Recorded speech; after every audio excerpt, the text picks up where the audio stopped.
Assalamualaikum warahmatullahi wabarakatuh. Selamat sore rekan-rekan media. Terima kasih telah bergabung bersama kami dalam konferensi pers tentang konferensi tingkat tinggi Brunei Darussalam, Indonesia, Malaysia, Philippines, East Asian Growth Area, dan Indonesia, Malaysia, Thailand Growth Triangle. Narasumber konferensi pers pada sore hari ini ada Menteri Koordinator Bidang Perekonomian Bapak Erlangga Hartarto, yang didampingi oleh Deputi Pengembangan Wilayah dan Tata Ruang Kemenko Perekonomian Bapak Wahyu Utomo.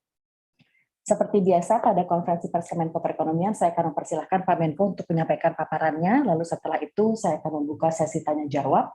Untuk teman-teman media, mohon agar dapat menuliskan pertanyaannya pada Zoom ataupun pada link Slido yang telah dikirimkan oleh teman-teman Humas Kemenko Perekonomian sebelumnya. Saya mulai konferensi pers pada sore hari ini dan saya persilahkan Pak Menko untuk menyampaikan paparannya. Silahkan Pak. Terima kasih, izinkan saya buka masker.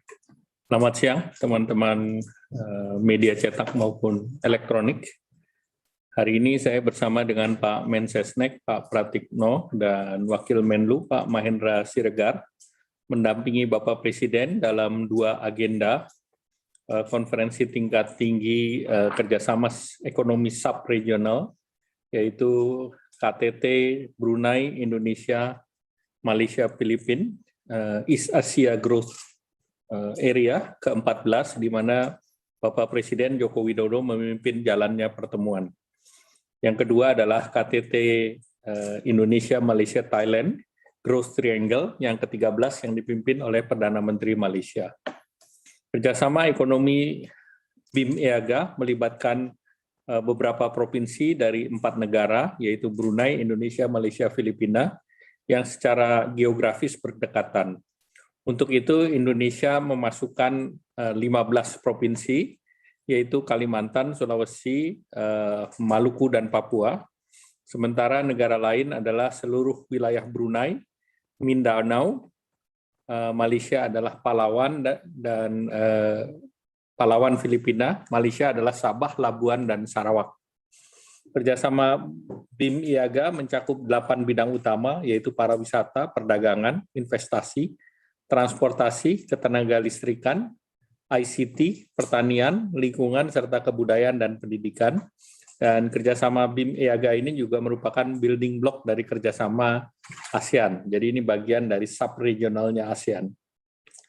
Dalam pertemuan tadi, para kepala negara membahas perkembangan kerjasama di sub-kawasan periode tahun 2019-2020.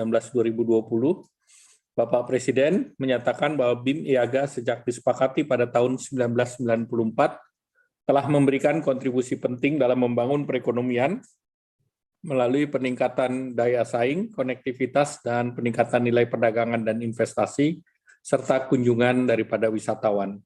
Namun kita juga paham bahwa mulai periode 2020 kita semua mengalami pandemi COVID dan ini terdampak pada pencapaian target yang ditetapkan tahun 2025. Namun kita bersyukur bahwa kerjasama masih menunjukkan perkembangan yang positif. Beberapa hal yang dapat saya laporkan antara lain yang pertama, perkembangan ekonomi makro, kerjasama ekonomi selama 2 tahun mengalami kontraksi terutama di sektor perdagangan dan pariwisata. Kita lihat bahwa perdagangan dari 107 billion turun menjadi 95 billion, sedangkan tourism yang biasanya 29 juta menjadi 6,2, namun total domestic investment masih meningkat 30%, dan juga dari segi pertumbuhan, ADB memperkirakan perekonomian negara berkembang bisa di negara ini bisa tumbuh 7,1 dan Asia Tenggara 3,1 di tahun 2021. Ekonomi di BIM-IAGA sendiri sebesar 322 billion. Kita lihat perkembangan pembangunan proyek infrastruktur atau Priority Infrastructure Project di kawasan BIM-IAGA. Negara-negara BIM-IAGA mengimplementasikan proyek sebesar 21,4 miliar yang terdiri dari bandar udara, pelabuhan, jalan, jembatan, kereta api, dan lain. Sebanyak 27 proyek infrastruktur prioritas dari 88 proyek sudah diselesaikan dan 10 proyek akan selesai tahun ini. Dan proyek-proyek ini akan mendukung peningkatan keterhubungan, perdagangan, efisiensi logistik, yang ujungnya adalah peningkatan daya saing. Dari sisi Indonesia, beberapa yang dapat diselesaikan antara lain pengembangan Pelabuhan Manado, penyelesaian berbagai ruas tol, interkoneksi listrik dari Sarawak ke Kalimantan Barat. Dalam midterm review BIMP, evaluasi mengenai BIMP Niaga, ini memasuki paruh waktu daripada visi 2025 dan sedang dilaksanakan review terhadap visi BIMP Niaga tersebut. Melalui midterm review, beberapa hal yang kita patut syukuri bahwa selama ini berada dalam jalur yang benar dan BIMP Niaga tetap relevan, dynamic, responsif terhadap target walaupun dalam situasi pandemi krisis COVID-19.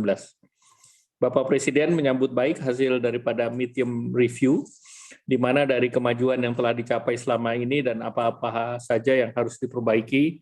Namun beliau juga menekankan perlunya berbagai terobosan, prioritas yang dipertajam, dan perlu ada adaptasi akibat dampak pandemi. Pendekatan pembangunan melalui koridor ekonomi, ini secara terarah telah dibentuk 2 koridor ekonomi, yaitu West Borneo Economic Corridor dan Greater Sulu Sulawesi Economic Corridor. Beberapa proyek di West Borneo Economic Corridor antara lain keterhubungan antara Pontianak, Kuching, Brunei Darussalam.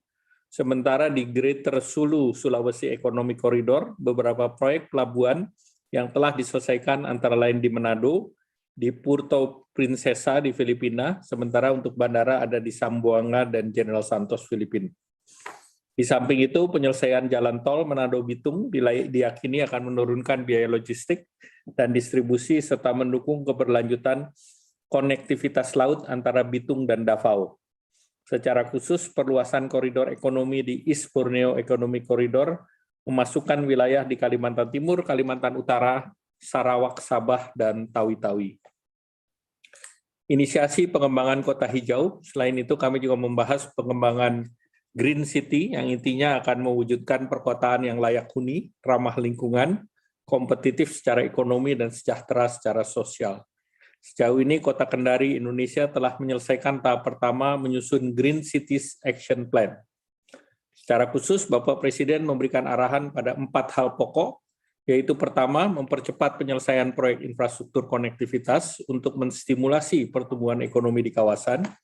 Kedua, pengembangan agrikultur yang berkelanjutan dan inklusif.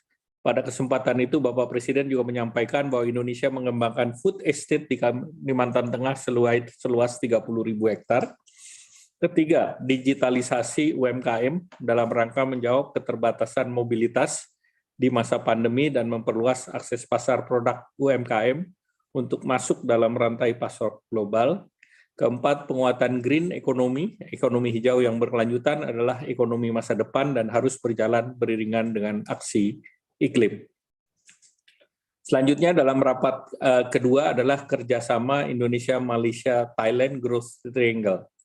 Kerjasama ini melibatkan beberapa provinsi di ketiga negara, Indonesia, Malaysia, dan Thailand, yang secara geografis berdekatan, dan provinsi yang masuk adalah di Pulau Sumatera, sementara Malaysia 8 negara bagian di Semenanjung, dan Thailand 14 provinsi di Thailand bagian selatan. Nah, kerjasama meliputi 7 bidang, yaitu pariwisata, perdagangan, investasi, transportasi, pertanian, lingkungan, sumber daya manusia, serta kerjasama di bidang halal. Kerjasama ini merupakan building block dari kerjasama di ASEAN.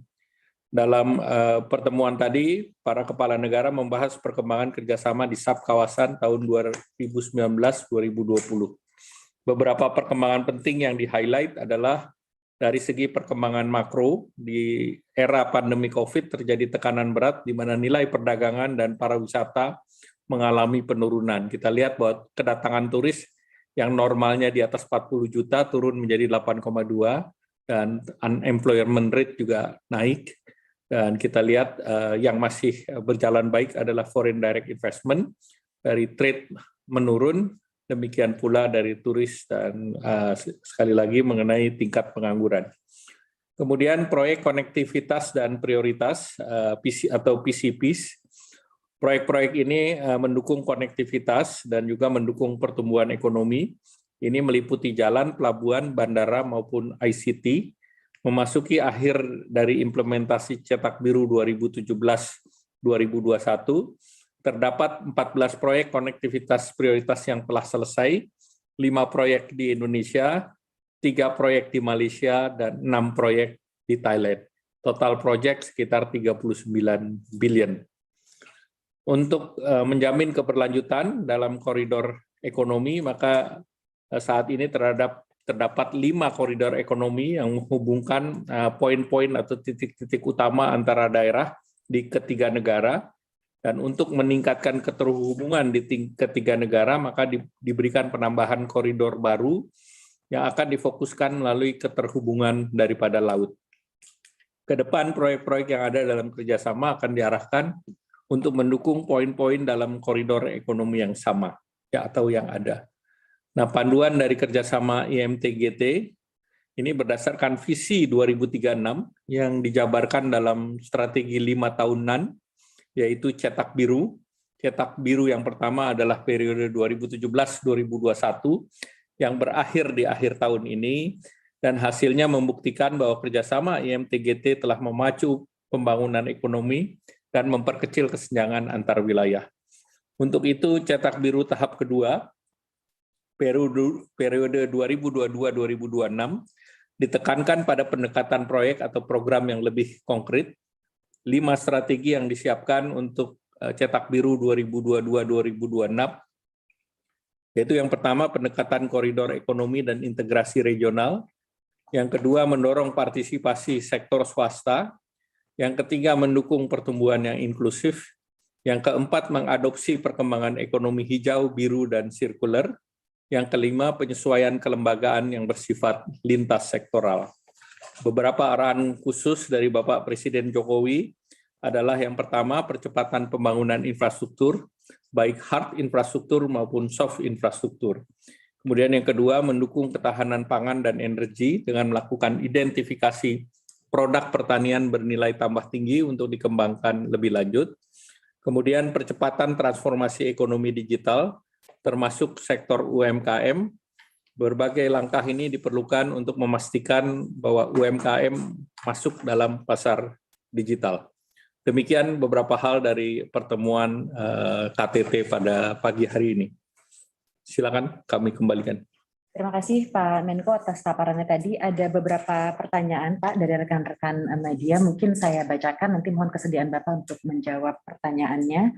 Dari Mas Pandu RM, apa dampak langsung yang dirasakan masyarakat dari adanya KTT BIMP Yaga ini?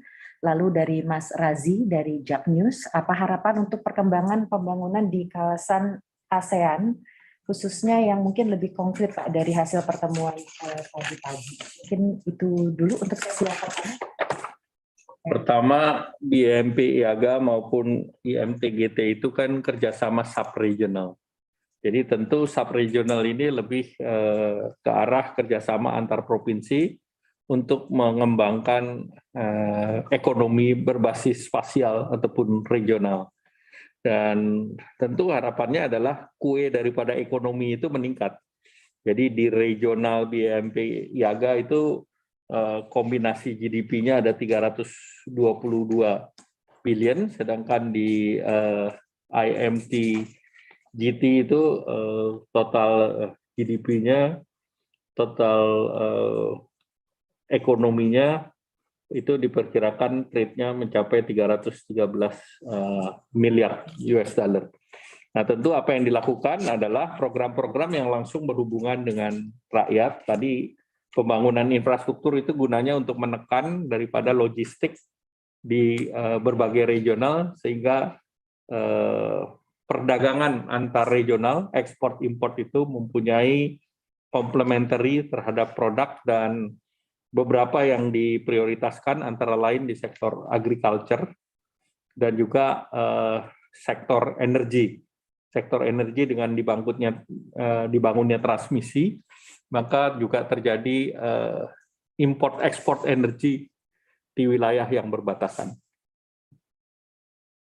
Ada beberapa pertanyaan lagi, Pak Menko, mungkin terkait dengan pemulihan ekonomi, Pak. Apakah dari kerjasama yang sudah dilakukan dengan adanya di KTT tadi BIMP, AGA, dan juga IMG itu ada pembahasan yang lebih konkret untuk mendukung pemulihan ekonomi nasional Indonesia yang mungkin hasilnya bisa langsung terasa? Apakah juga ada kerjasama sektor pariwisata yang kita tahu sangat terpuruk, Pak, karena pandemi di regional? Lalu satu lagi dari Mbak Tiwi, ini Pak, apa target jangka pendek dan menengah dari kerjasama ini dan nilai plusnya tadi kembali? Ya, pertama kalau kita lihat salah satu yang utama adalah agriculture, UMKM, dan tourism. Nah, tentu dari segi tourism diakui misalnya di BIMP IAGA, jumlah turis yang biasanya 29,7 juta di tahun 2019 itu turun menjadi 6,2 juta di tahun 2020. Sedangkan di MCGT biasanya di 40 jutaan, itu turun di 8,2. Sehingga para pemimpin ini sepakat, para pemimpin ASEAN, di sub-regional IMTGT maupun BIM IAGA, bahwa salah satu yang akan didorong adalah mengembalikan travel corridor dan juga mendorong bagaimana menggunakan VTL ataupun vaksin travel lane. Nah, salah satu yang kemarin disampaikan oleh yang tadi disampaikan oleh Perdana Menteri Thailand bahwa Thailand sudah membuat regulatory sandbox bahwa vaksin travel yang pergi ke Phuket itu tidak dikuarantin. Nah, itu sudah berlaku sejak bulan Juli dan tentu ini menjadi pembelajaran bagi Indonesia dan di situ terlihat bahwa jumlah turis maupun devisa yang dihasilkan untuk masyarakat di sekitar itu meningkat. Nah, tentu kita bisa belajar dengan apa yang dilakukan dengan Malaysia dan kita sudah mulai membuka di Kepri maupun di Bali. Tentu kita akan belajar. Saat sekarang kita masih memberlakukan kuarantin dan juga memberlakukan PCR. Dan kita belum membedakan berbasis kepada vaksinasi. Sehingga ini sedang ada pembicaraan antara di luar IMTGT dan BIMP INIAGA juga dengan Singapura terkait dengan VTL. Jadi tentu yang terkait dengan VTL ini menjadi suatu standar baru, norm baru yang dianggap ini bisa mendorong untuk pemulihan di sektor pariwisata. Yang kedua tentu terkait dengan travel bubble. Jadi protokol mengenai travel bubble dan VTL, vaksin travel lane ini menjadi hal yang dibahas di level ASEAN. Tadi ada beberapa pertanyaan lagi, tapi terkait travel bubble sudah Bapak jawab juga, Pak. Jadi sepertinya karena keterbatasan waktu juga sambil menunggu dari teman-teman media belum ada pertanyaan lagi. Nanti untuk keterangan lebih lengkapnya akan dikirimkan juga siaran pers. Terima kasih sekali lagi atas kesediaan Pak Menko untuk menyampaikan penjelasan terkait kerjasama BIMP IAGA dan juga IMTGT, dan juga terima kasih kepada teman-teman media yang telah bergabung. Saya tutup. Waalaikumsalam.